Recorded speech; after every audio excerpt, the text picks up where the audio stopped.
نماز پڑھ رہا تھا ایک شخص خانے کعبہ میں، خوبصورت چیز، مولا علی آ گئے، وہ نماز پڑھ چکا، علی نے اسے بلایا، کہ تیری نماز کا کیا کہنا؟ ایک تو مکے میں پڑھ رہا تھا، حرم میں پڑھ رہا تھا، اللہ کے گھر میں پڑھ رہا تھا، رکن و مقام کے درمیان پڑھ رہا تھا، اور پھر خضوع و خشوع سے پڑھ رہا تھا، تعریف کر دی نا؟ اور اب پوچھا بتا اس نماز کی روح کیا ہے؟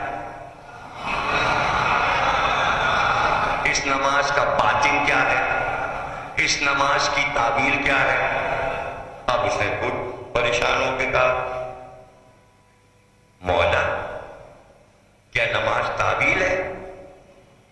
علی نے کہا رسول پہ کوئی ایسی تنزیل نہیں ہوئی جس کی تعبیر نہ ہو۔ اس نے کہا کیا ظاہر و باطن بھی؟ کہا ہر اسلام میں ظاہر جو ہے تو اس کا باطن بھی ہے، جس کا جسم ہے اس کی روح بھی ہے۔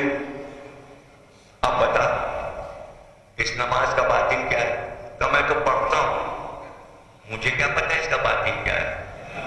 کہ آپ سن لے یہ نمازیں تیری بیکار کی، اس لیے کہ جو کچھ عمل کیا یہ ظاہر ظاہر تھا، باطن کا تجھے پتہ ہی نہیں۔ اس نے کہا مولا آج سے بتا دیجئے۔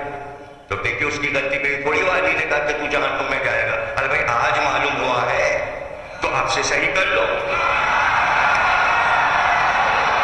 یہ کیا بحث کہ پہلے ہمارے باپ داداؤں نے نہیں پڑھا، اے نہ پڑھاؤ اب تو پڑھ لو۔